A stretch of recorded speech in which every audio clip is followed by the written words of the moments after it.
The folio was warm. 14 years in the same hand will do that. Sen Andrath Vale had stopped noticing it somewhere around year 4. The way you stop noticing the weight of something your body has simply built itself around. Her left thumb found the off-center seal the way it always did, not searching, just landing, and she stood on the recessed platform of the Thorin Grand Convocation floor and looked at the 3 document packets she had just set on the delegation surface. 11,000 seats. The chamber rose 38 meters above her. Pale mineral stone, compressed and polished, the kind of stone that does not echo so much as chews. Voices from the senior tiers rang out clean and full. Voices from the lower platforms were absorbed before they reached the upper gallery. She had spoken from this platform 214 times. She had never once been heard the way the Vithrin Dominion block was heard from their tier, 1.4 meters above her head, as it had been since the day humanity joined the Grand Accord and took their provisional seat, and no one corrected it after. She placed the folio beside the 3 packets. Cover up, off-center seal visible. She did not raise her voice. The human delegation submits 3 simultaneous filings to the Accord record. If you want to understand what 14 years looks like from the inside, you start with the platform gap. 1.4 meters is not very far. It is less than the height of the Thavine delegates, who stand at 1.1 and have been attending Accord sessions since before any human diplomat knew the Accord existed. The gap between the human delegation's recessed floor and the Vithrin Dominion's senior tier was designated a provisional seating arrangement in the founding session's technical notes. The notation had never been corrected. It did not need to be corrected. It was doing exactly what it was built to do. This is the first thing they give you when you take the assignment: a briefing document, 46 pages, appendices, a map of the convocation floor with the platform gap marked in red and a small notation in the margin that reads, Standard Placement, see Founding Compact, Article 3b. Sen had read Article 3b. She had read everything. Filing 1, she said, Charter Nullification Petition under Article 9, Subclause 14 of the Accord's Founding Compact, 4,200 pages, citing 311 documented violations of Founding Compact principles by the Vithrin Dominion bloc over a period of 87 years. Under Article 9, a petition of this scope triggers mandatory independent review and suspends all affected treaty obligations for the duration of proceedings. She paused. Not for effect. Humanity's 19 active Accord treaties are hereby suspended. The gallery did not move. 11,000 seats and the particular silence of a room that has heard something and has not yet decided what to do with it. Prelate Commander Euros Vaildrath sat in the senior tier. He was 2.3 meters at full height. He had compressed to 1.9 for this session, the way his delegation always did in the presence of species they considered beneath formal acknowledgement. The compression was a signal. It said, "You are not worth my full attention." He had deployed it in 44 formal species status proceedings without a single procedural challenge. He was watching her now with all 3 of his throatridge sensory organs active. She could tell because the ridge plates had shifted slightly, a subtle rotation toward her voice. The Vithrin heard with their necks. She had learned that in year 2. She had noted it and filed it and not mentioned it to anyone, because the time to mention a thing is when it becomes useful. Filing 2, Sen said. Coalition Arbitration Request, co-signed by 7 Accord member species, requesting independent jurisdiction outside Accord oversight for all matters involving documented Vithrin Dominion misconduct, supported by 340 years of combined grievance record. She set the second packet down beside the first. Filings 3. She stopped. The folio was in her left hand. She was making certain it was steady. Filing 3 is addressed to the Vithrin Dominion specifically. It is 1 page. It contains 41 words. She looked up, not at Vaildrath, at the chamber. At all 11,000 seats, and every delegation that had arrived this morning, expecting a ratification session for the Varath Exclusion Compact, the document that would have reclassified humanity as a non-voting observer species for a minimum of 30 years. You removed our envoy from this floor on fabricated grounds. He died in your processing facility 31 hours later. He was 29 years old and he had spent 11 years building something he hoped would never need to be used. We have been patient for 14 years. We are done. We document. Then we remove the framework. This is the document. 11 seconds. The chamber held them all. 6 days earlier, the folio was warm for a different reason. Sen was mid-sentence. A counter-proposal to the Varath Exclusion Compact's preliminary procedural motion, a narrow legal argument about filing rights precedent that she had been constructing for 3 weeks, when the doors opened. 4 Vithrin Dominion enforcement personnel walked in.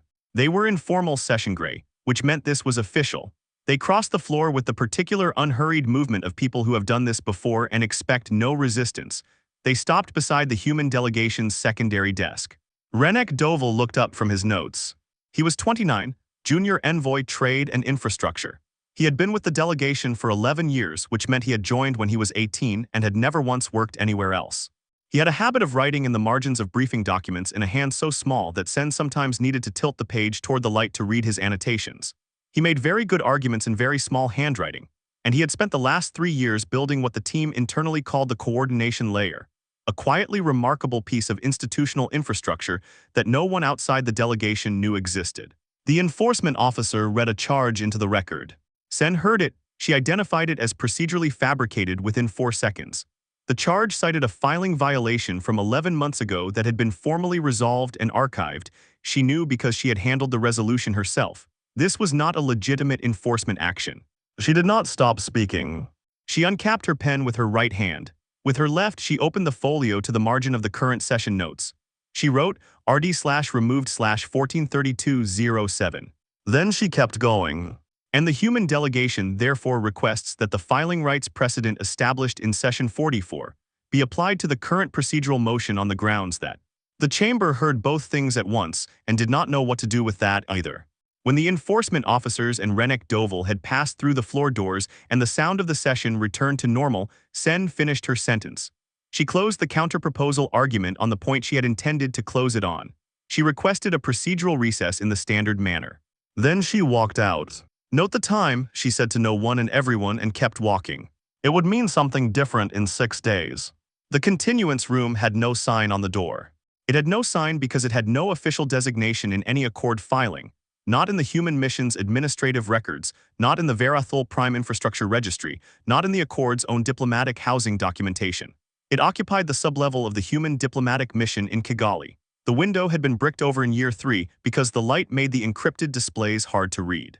The coffee maker had been replaced twice in 9 years and had occupied exactly the same position on the same counter both times, because that was where the outlet was and no one had ever had a reason to move it. The room's mandate, written by hand on a single card that had been taped to the inside of the door since year 1 and had been replaced exactly once when the tape gave out, was 4 words. Assume they won't help. Sen had written it herself. She had written it at 3 in the morning on the day she took the assignment, sitting in a room in Geneva that smelled like recycled air and floor wax, reading the briefing document for the second time. She had gotten to page 31, the page about the Accord's enforcement mechanism and who controlled it, and she had put the document down and gotten a card and written 4 words. Then she had picked the document back up and kept reading. The 5-person team had never been in the same physical location at the same time until today. That was intentional. 5 people in the same room is a pattern. A pattern can be found.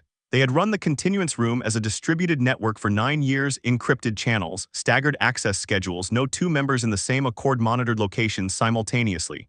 Today was the first exception because today was not an exception. Today was what the room had been built for. Sen set the folio on the table. The off-center seal caught Sorvel's eye. Sen had pressed it herself on the morning she was first assigned, the delegation's credentials folio issued by Accord Processing, the Terran seal to be applied by the receiving diplomat. She had pressed it slightly left of center because her hands were cold that morning and she had been thinking about something else.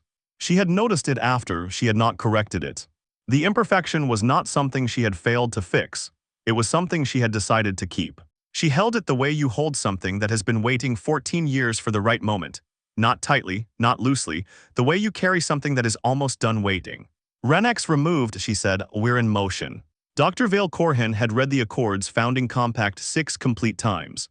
Not excerpts, not summaries, not the annotated edition that the Accord's own legal division distributed to new member delegations, with the sections flagged as historically significant and the sections flagged as procedurally dormant, and the sections not flagged at all because no one had ever needed them. All of it.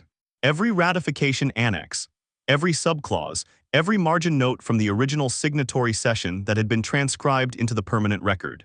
She had found the clause in year 3. Article 9, Subclause 14, a safeguard provision drafted at the insistence of a Vithran legal scholar during the Accord's 2nd year of operation. The scholar had argued on record that no single member block should be able to use the Accord's procedural architecture as a tool of institutional capture. The safeguard was therefore built into the founding compact itself. If a member block was found, through documented evidence, to have violated founding compact principles across a sustained period, any member species could petition for mandatory independent review. The petition, if it met the evidentiary threshold, would trigger automatic suspension of all affected treaty obligations and transfer jurisdiction to an independent arbitration body outside the Accord's own oversight structure. The provision had never been invoked. It had been written, ratified, signed by every founding member, including the Vithran Dominion legal delegation, and then filed. The Accord's legal division had categorized it as procedurally dormant. It appeared in no active case law. It had never been tested. Dr. Corhen had circled it with a red stylus. She had written confirm weight in the margin. Then she had spent 8 more years confirming the weight. The Shepherd brief is 4,200 pages, she said the day it was finished. She said it the way a builder says the bridge is done, not proud, not relieved, just certain. Every citation is sourced from Accord founding documents. Every argument is built from the Dominion's own ratified law.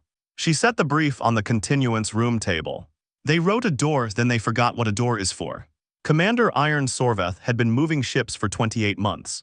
Not quickly, not in any way that would register as a pattern to a standard surveillance sweep. One vessel repositioned here, a patrol route shifted there, a transit schedule adjusted to account for a supply corridor bottleneck that had nothing to do with any human strategic interest. Each move was individually unremarkable. She had run the repositionments through 3 separate logistics frameworks to make sure that no single analyst, Accord, Vithran, or otherwise, would ever see more than 2 or 3 at once. 280 repositionments. Every Vithran Dominion supply corridor, every logistics node, every refueling junction between the Dominion's primary fleet concentration and its Accord-adjacent military assets. They were all there now. Not blocking, not weapons hot, just present, visibly present, at every point in the Vithran Dominion's logistics network that would matter if the Accord session went the way Sen needed it to go. Sorveth had not slept in 22 hours. She was eating something that had been described to her as a protein supplement, and which she suspected was not. And she was watching a logistics display that showed 280 green dots holding position with the patience of something that had been built to wait. "They're in place," she said. Sen nodded. She opened the folio to the back page. The memorial log, a simple list written in her hand because she had been the one to start it and no one had suggested she shouldn't. 5 names now. The first 4 had been there for years, each one a member of a previous human delegation, each one removed from their post or removed from their life by a Vithran Dominion enforcement action that had been classified in the Accord's official record as procedural, routine, unremarkable. She added Renek Doval's name below the others. She did not say anything. She did not need to. Everyone in the room had read the Accord's official classification of his death, physiological event during standard processing. He was 29 years old. He had joined the delegation at 18. He had spent 11 years building the coordination layer and writing tiny annotations in the margins of briefing documents, and making very good coffee and never once complaining about the Bricktover window. And the Accord's permanent record had described his death in 11 words that did not include his name. She wrote his name. Then she closed the folio. Analyst Sorville Undrath had not slept in 31 hours when the first confirmation came back. Her surveillance network ran through 11 embedded communication nodes inside Accord infrastructure, not hacked, not planted in any way that violated the Accord's technical access protocols. She had built it over 6 years using the Accord's own open-channel monitoring provisions, which allowed member species delegates to maintain passive observation feeds on public Accord communications for the purpose of diplomatic situational awareness. The provision was in Article 7. She had read Article 7 very carefully. The network had never been used offensively. It had been listening. She had run a sweep the night before through the Accord's Observer Tier member records, all 41 species who held observer status, which meant they attended sessions and kept records but had no filing rights and no vote. She had pulled grievance documentation, incident logs, formal complaints that had been submitted and set aside, informal complaints that had never been submitted at all. She had sorted by evidentiary strength and by how much each species stood to gain from an independent arbitration process that operated outside Vithran Dominion oversight. 9 species met the threshold. 7 had the documentation to stand on. She sent 7 briefings, not requests, not appeals, not coalition-building language of any kind, just here is what we are filing, here is what it does. Here is the legal outcome if the petition succeeds. Here is what we are asking you to stand beside. No promises about what comes after, no negotiated arrangements, just the document and the invitation. 6 confirmations came back within 90 minutes. She was on her second cup of coffee, the good kind, the kind she made herself, which she had once described as her primary diplomatic contribution, when the 7th went quiet. The Phalund Passage Collective took 11 hours. The Phalund were a distributed consciousness species. Each delegate was a partial node of a larger network, which meant that their decision-making process involved something closer to consensus across self than deliberation between individuals. They were not slow, exactly. They were thorough in a way that made slowness look simple. They communicated in layered, simultaneous registers. A transmission from the Phaland typically carried 7 to 12 informational threads at once, and the Accord's translation apparatus rendered it as a single clear statement only by collapsing 6 of them.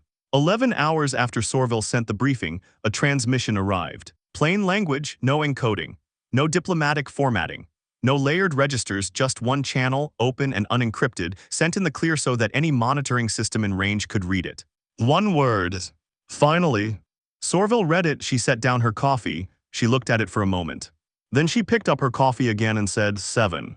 Sen read the Phaland confirmation standing in the airlock of Relay Station Sorville, still in her transit coat, 14 hours from Verathul. The shuttle had been quiet for most of the transit.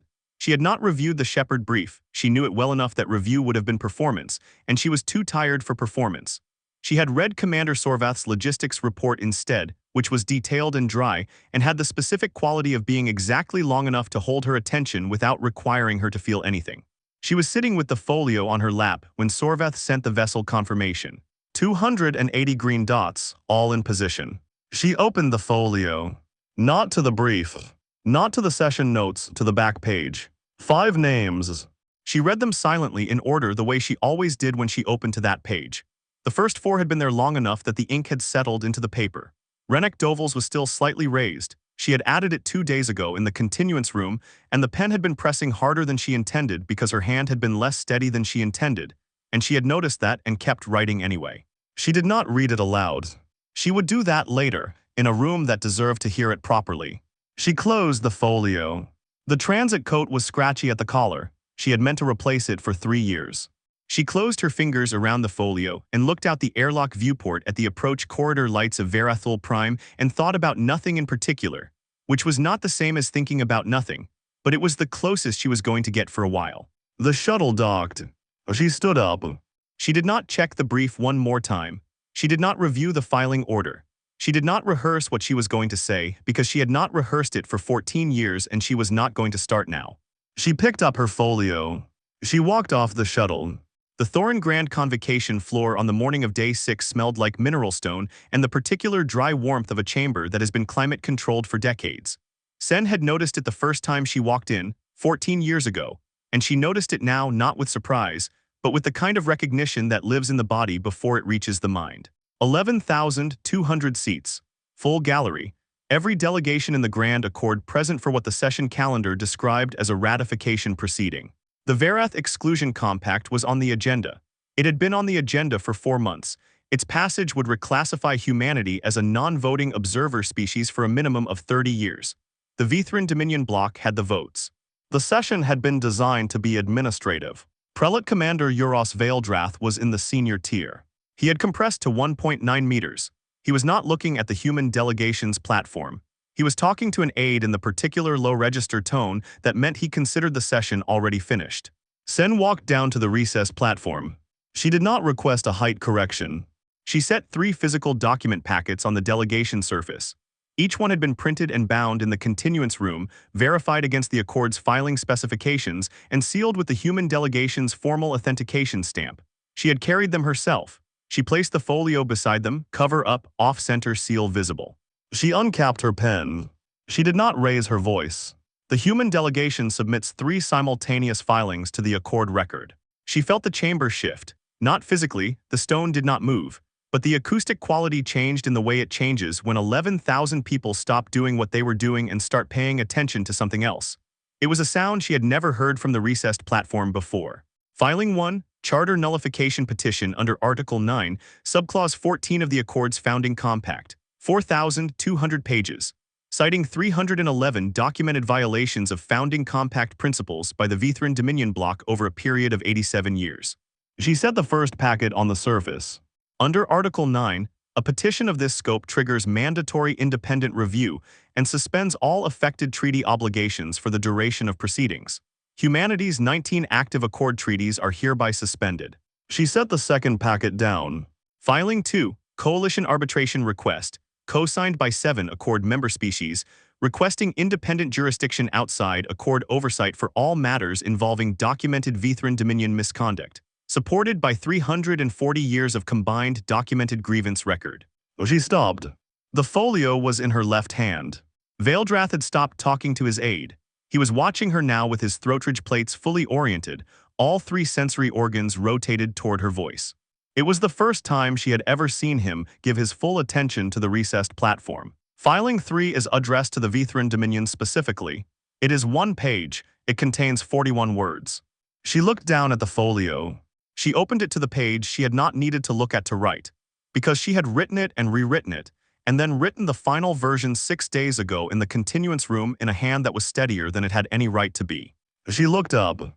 She read it into the record. You removed our envoy from this floor on fabricated grounds. He died in your processing facility 31 hours later.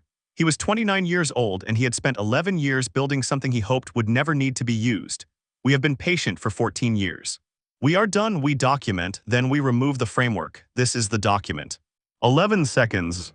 The chamber held them all and nobody moved, and the mineral stone walls of the Thorin Grand Convocation floor absorbed nothing. For once, from the recessed platform, every word came back clean. 11 seconds. The count was not something Sen chose to do. It was something her body did for her, the way it always tracked small constants when the larger thing was too large to hold all at once. 1, 2, the chamber held its breath. 3, 4, Prelate Commander Euros Vaeldrath had not moved. 5, 6, his aide had stopped typing. 7, the senior tier was very still. 8, 9. The throatridge plates were still oriented toward her, all three fully rotated, the way the Vithran oriented toward something they were trying to understand. 10, 11. The Thavine senior delegate stood up. She was 1.1 meters tall and her outer membrane had gone fully translucent, the way it did Sen had learned when the Thavine were completely calm. Not nervous, not uncertain, just clear. She had been sitting in the observer tier for 6 days and she had not spoken once in open session because the Thavine spoke only when all other parties had finished, including silences. The silence was finished. Then the Phalon passage no delegate stood. Then the 6 others. 7 species, rising in sequence, without coordination, without a signal. Just one after another in the particular order of people who had each decided the same thing independently and arrived at it at the same moment. Sen did not look at them. She was looking at Vaeldrath. He was reading. That was the thing she would remember later. Not the coalition rising, not the 11 seconds, not the gallery's noise beginning to build in the upper tiers.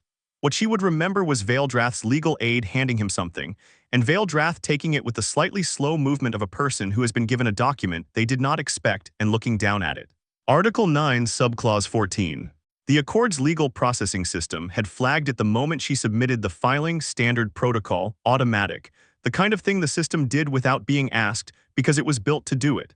The flag had gone to every delegation's legal contact simultaneously. Vaeldrath's aide had pulled it up and printed it and handed it across, and now Vaeldrath was reading, in the senior tier, 1.4 meters above the platform where Sen was standing, a document that had been in his delegation's founding compact since the Accord's 2nd year of operation. He had not read it before. She knew that because if he had read it, he would have known what a door was for. The Accord's official record would note this moment as filing received, mandatory review triggered, treaty obligations suspended pending arbitration, 11 words give or take, clean and procedural and correct in every particular. What the record would not note was this, that Article 9, Subclause 14 had been drafted at the insistence of a Vithran legal scholar in the Accord's 2nd year as a safeguard against procedural capture by any single member bloc, that the Vithran Dominion's own delegation had signed it, that the clause had sat in the founding compact for 620 years without being touched, because nothing had ever required it to be touched, because nothing had ever been patient enough to find it and careful enough to use it, and willing enough to wait 14 years for the right moment to put it on the floor of the Thorin Grand Convocation chamber in front of 11,000 witnesses. Vaeldrath looked up from the documents. He looked at the recessed platform, 1.4 meters below his tier as it had been since the founding session, and for 11 seconds he had not understood what he was looking at, and now he did, and the thing he understood was that the gap had never protected him from anything. It had just been a gap. He did not stand. 280 vessels held position. Not firing, not advancing, not communicating anything except presence, visible, simultaneous, unmistakable presence at every point in the Vithran Dominion's logistics network that mattered, supply corridors, refueling junctions, the transfer nodes between the Dominion's primary fleet and their Accord-adjacent military assets.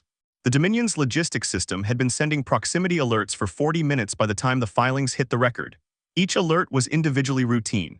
Collectively, they described a picture that the Dominion's operations staff was only now beginning to map in full, not a blockade, not an engagement posture, not anything that violated the Accord's rules of military conduct. Just 280 ships in position at every place that mattered waiting. Supply corridor clearance times had increased by an average of 340%. No shots, no ultimatums, no communication from the human fleet at all, just presence, logged and timestamped. The way you log and timestamp something you want the permanent record to include. Commander Sorveth had called it a timestamp. She had been right. The repositionments had not been a threat. They had been the military equivalent of writing RD/removed/143207 in the margin of a document, a notation that something had happened, made by people who intended to make sure it could not be said that no one noticed. In the Thorin Grand Convocation floor, Prelate Commander Euros Vaeldrath was still reading. His legal team was not. They were talking to each other in the compressed low-register tones of people who have just discovered that the architecture they assumed was protecting them has been doing something else entirely for 620 years, and that the door they built is open, and someone has walked through it, and the door only opens from one side. The gallery noise had reached the level where the acoustic geometry could not absorb it. For the first time since Sen had been assigned to this delegation, sound from the lower tiers was reaching the upper gallery.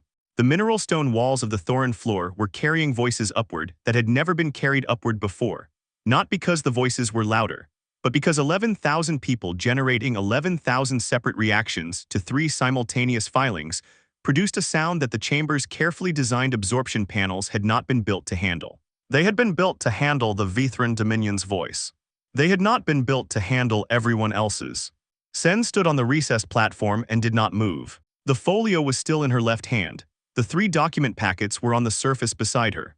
The filings were in the record, permanent, time-stamped, verified, exactly as Dr. Corhan had built them to be. The Shepherd brief was 4,200 pages of the Dominion's own law, turned back toward the door they had built and forgotten. She thought about Dr. Corhan's red stylus. Confirm weight. The weight had held. She walked out through the east approach corridor. Not because anyone asked her to and not to make a point. She walked out through the east approach corridor because it was the corridor she always used, the one that did not require passing through the Vithran reception tier, the one that was always empty at the end of a session because it was too far from the transit bay for most delegations to bother with. She had walked it 214 times. She counted sometimes without meaning to, the same way she noted timestamps, the same way she had tracked the platform gap, the same way she carried a photograph she had never shown anyone. Small constants. The corridor was long and low, with a bench the Accord had installed in the 4th year after enough delegates complained about the distance to the transit bay. Pale stone, good light, empty. She stopped walking. She took the photograph out of the folio's back sleeve. She had put it there the morning Rennek Doval was assigned to the delegation, 11 years ago. He had been 18 years old and very serious about everything, and had annotated his first briefing document so thoroughly that she had needed to get him a second copy just to read the original text. She had taken the photograph 2 years later. He was at his desk in the Kigali mission, turned slightly away from the camera, laughing at something off-frame. She did not know what. She had never asked. She had thought about that more than she had thought about the Shepherd brief on some days. The photograph was unlaminated, printed, not digital. The edges had softened with 11 years of being in a sleeve behind a folio that had been carried in the same left hand for the same 14 years. She held it the way you hold something that has been waiting a long time to be held in the right place. She opened the folio to the back page. 5 names. She read them aloud. The corridor was empty. She had chosen it because it was always empty at this hour, and that was not an accident, and she did not explain it to anyone because there was no one to explain it to. The names were hers to say, and the corridor was the right room, and she said them in order, slowly, the way you say a name when you want it to mean the full thing it means. She was still standing there when the Thavine came. Archivist Primus Vale Sorvon of the Thavine found her 20 minutes later. She came down the east corridor the way her species moved, quiet, unhurried, each step placed with the particular care of a people for whom silence was not the absence of speech but a form of it. Her outer membrane was still translucent. She had been calm, Sen understood, since before the session started. Since before the coalition formed. Since the transmission 7 days ago, probably, since the moment she had picked up her channel and heard Sen's voice and answered before the second ping. I have been waiting for the part where the patience ran out. I wanted to be standing in the right place when it did. She sat down on the bench. She did not say anything. The Thavine tradition was to speak only after all other parties had finished, including silences. Sen understood this. She had read everything.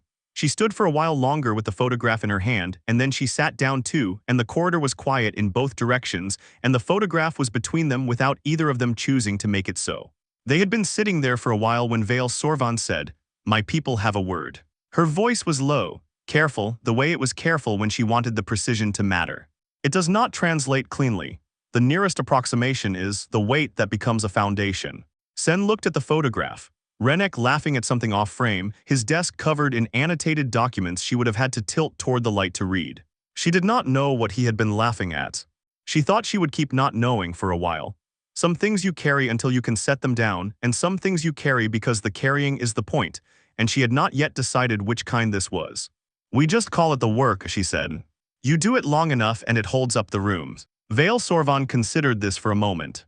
Then she nodded, once, the way the Thavine nodded when they had heard something that had been worth waiting to hear. Sen slid the photograph back into the folio's sleeve. She stood up. The folio went into her coat pocket. The left one, the same pocket it had lived in for 14 years, shaped now to exactly the size and weight of it, the way a pocket shapes itself around the thing that has always been there. She did not look back at the bench.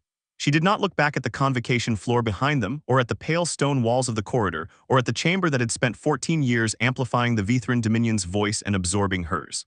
Some things you do not leave in rooms that were built to shrink you. She walked. Vale Sorvan walked beside her, not behind, not ahead, beside. The east corridor stretched toward the transit bay and the approach lights of Verathul Prime and the shuttle that would take Sen back to a room in Kigali, where a coffee maker sat on a counter, and a card on the back of a door said 4 words and 5 names were written on the back page of a log that the Accord's official record did not know existed. The Accord's legal division at that moment was still processing 3 simultaneous filings. It would take them 180 days to map the full implications. The Vithran Dominion's supply corridors were still running at 340% above normal clearance times. Article 9, Subclause 14 had been flagged as active in the Founding Compact's procedural index for the first time in 620 years. Sen walked. She had walked this corridor 214 times. She was not counting now. The photograph was in the folio's sleeve, and the folio was in her coat pocket, and the corridor was empty ahead of them in both directions, and the bench behind them was long and low and pale and unoccupied, and on it there was nothing, no document, no chip, no object set down to mark the moment as finished. The Thorin Grand Convocation floor had 11,000 seats, and 620 years of unbroken Vithran precedent. Sen Andrath Vale had a folio, a photograph, and 14 years of doing the reading they assumed no one would do. The floor was still standing. The precedent was not.